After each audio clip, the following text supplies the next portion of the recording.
嘿，大家好，欢迎来到章鱼哥美食厨房。今天我们要制作一款内部组织超棒、颜值高、营养又丰富的南瓜小吐司。准备好了吗？让我们开启今天的美食之旅吧。面粉、糖粉、黄油、牛奶、鸡蛋、南瓜、盐、耐高糖酵母、奶粉，还有装饰需要的南瓜籽。完整版的食材配比，章鱼哥放在了视频结尾处。我们先来制作南瓜泥。南瓜营养非常丰富，富含多种的维生素和矿物质，而且含有很丰富的膳食纤维，对我们的身体是非常有益的。我们将南瓜削皮，切成比较薄的片。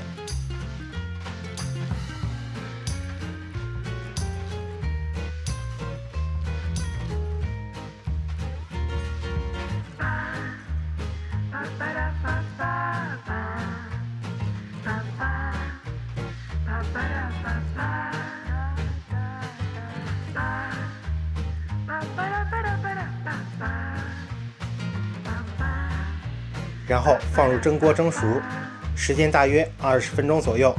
这一步也是为了让南瓜变得更加软糯，方便我们后续的操作。南瓜蒸熟放凉之后，我们就开始制作面团，将除盐和黄油之外的所有原料都放进一个大的和面碗中。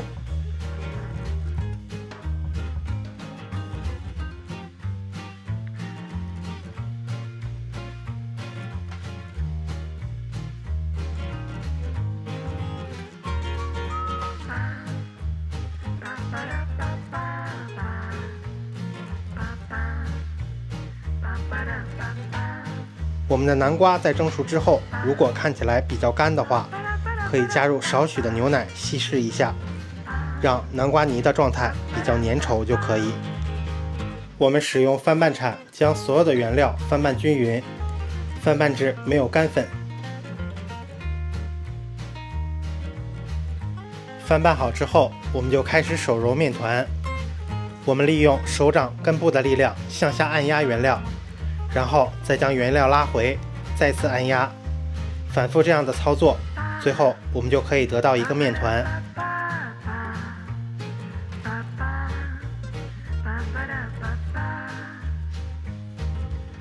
当原料已经揉成面团，而且颜色非常均匀之后，我们就加入盐和软化好的黄油，然后继续手揉面团，让黄油和面团充分的融合。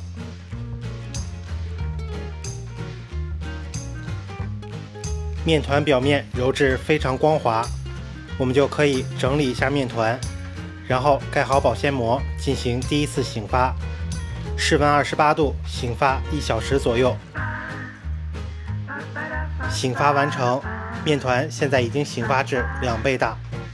我们取出面团放置案板，然后按压拍打给面团进行排气。使用分割刀将面饼均匀地分割成12等份。我们可以从面饼的中心部分横竖各切1刀，这样就可以均匀地分成4份，然后再把每一份均匀地切割2刀分成3份，这样分成的面积大小会比较的均匀。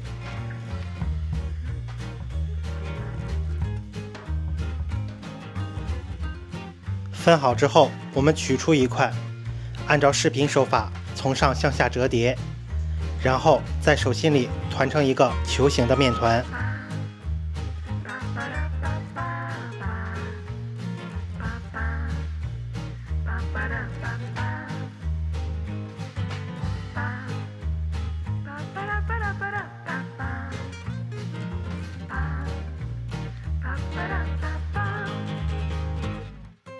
全部团好之后，我们放入醒面盒，盖好保鲜膜，常温松弛20分钟。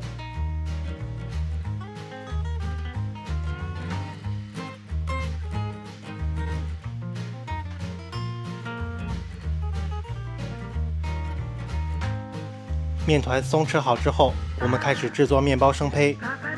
取出一个面团，上下擀开，擀成长方形。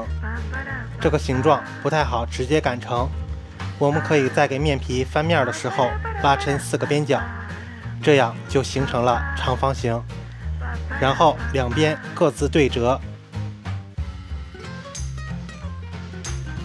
用手掌按压几下，然后再次将面皮擀薄，擀成长度大约20厘米左右。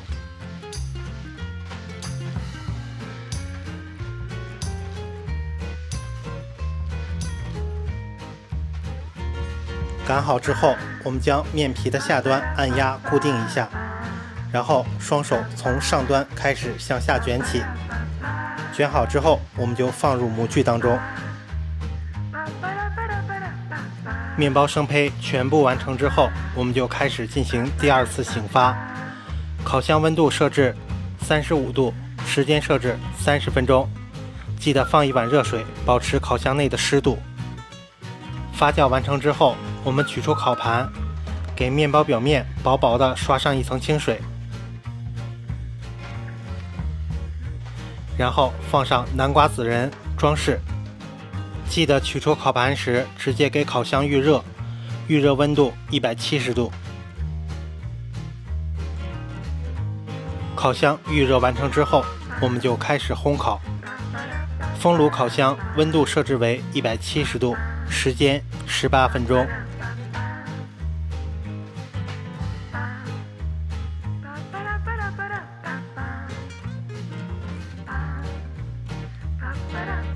时间到，南瓜小吐司烤好了，我们取出烤盘。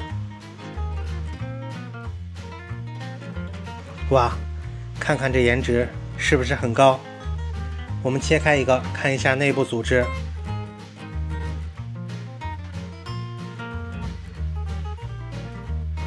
内部组织也很好。这款南瓜小吐司颜值超高，看起来金灿灿的，口感也是松软绵密，香甜的南瓜味儿也是非常的足。制作过程简单易上手，新手也能轻松驾驭，快来试试吧！无论作为早餐还是零食都非常的合适。好了，今天的美食分享就到这里了。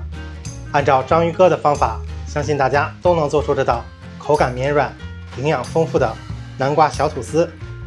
如果你喜欢今天的视频，记得点赞、分享和订阅。感谢大家收看我们的频道，我们也会为大家带来更多的美食分享。我们下期再见。